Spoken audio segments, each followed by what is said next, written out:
Good morning. It is a pleasure to be with you this morning and to officially welcome you to Austin, Texas. How many of you traveled from outside of Austin to get here today? Can I see those hands? Wow. Okay, great.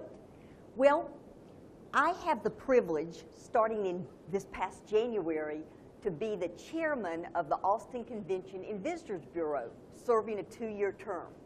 So my job up here this morning, first and foremost, is to say when you are out in our fine city, when you're enjoying our restaurants, our bars, maybe have a team building exercise down on 6th Street, I want you to do one thing. I want you to pull out your wallet and I want you to spend, spend, spend. All right? Okay, great. So that's my first love.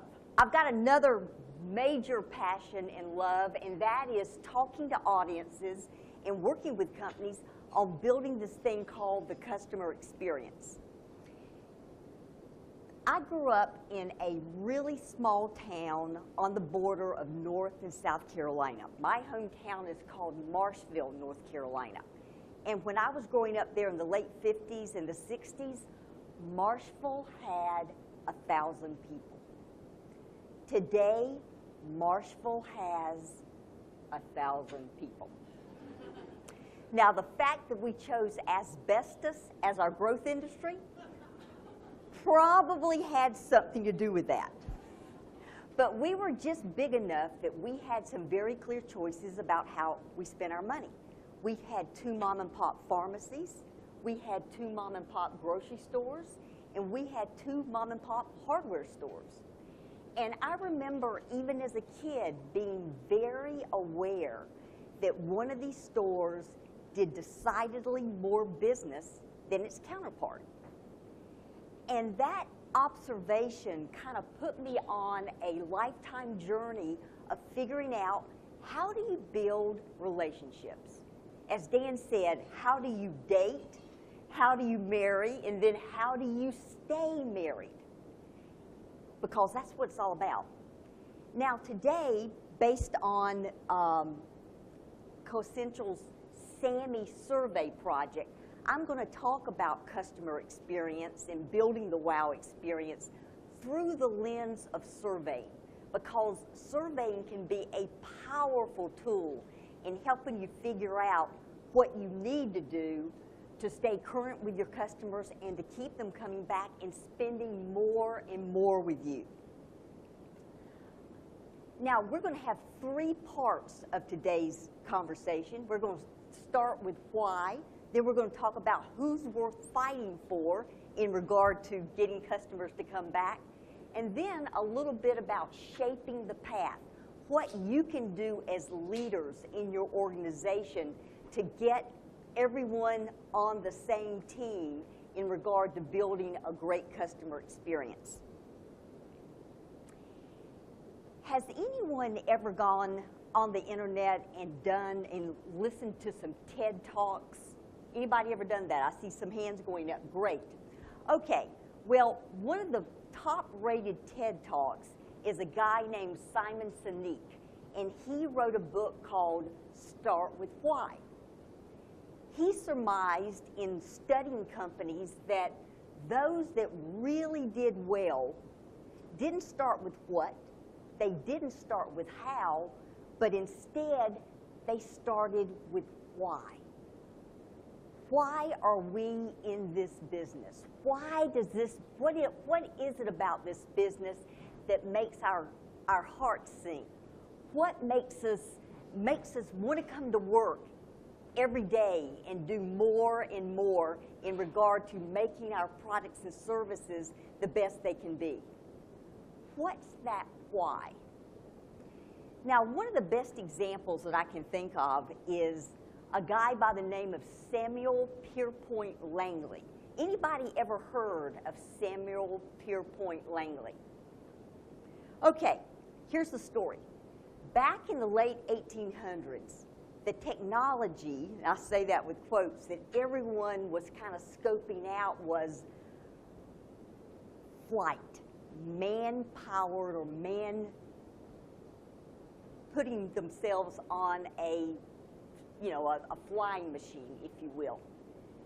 The guy that everybody put money on, if you will, that was going to get there first was Samuel Pierpont Langley.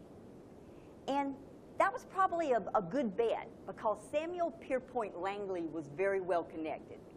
He was the secretary of the Smithsonian. He taught mathematics at the U.S. Naval Academy. He had friends in very high places. Andrew Carnegie was a friend of his. Alexander Graham Bell was a friend of his. The War Department gave him a $50,000 grant, which back in the early 1900s, $50,000 was a lot of money. It allowed Langley to go out and put a team together of the best minds literally in the world to try to figure out how to make a flying machine. But Langley was a little short on the why. He was really focused on the what. And the what was, I want to be rich and I want to be famous. And this is how I'm going to get there.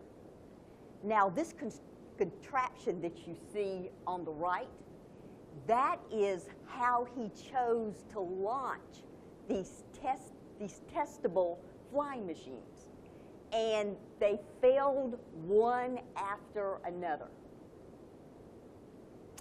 The New York Times followed him everywhere, especially when he was doing testing, because they thought at any moment he's going to have a success and that he's going to be our leader. Now, the story changes. Several states away, we have Orville and Wilbur Wright. No money, no connections, no team of people that had any kind of college degree. But these guys were passionate about having a flying machine. And they knew succinctly why, because they knew that it was going to change the course of mankind if they could make this happen. The meager money that they had to invest in their experiments came from their bicycle shop. And they had kind of this motley crew of men and women that were very dedicated to the project, but they didn't really have any. They had natural smarts, but no real education. And then comes that fateful day on December 17th, 1903, where Orville and Wilbur Wright launched at Kitty Hawk. That plane stayed up in the air for 59 seconds.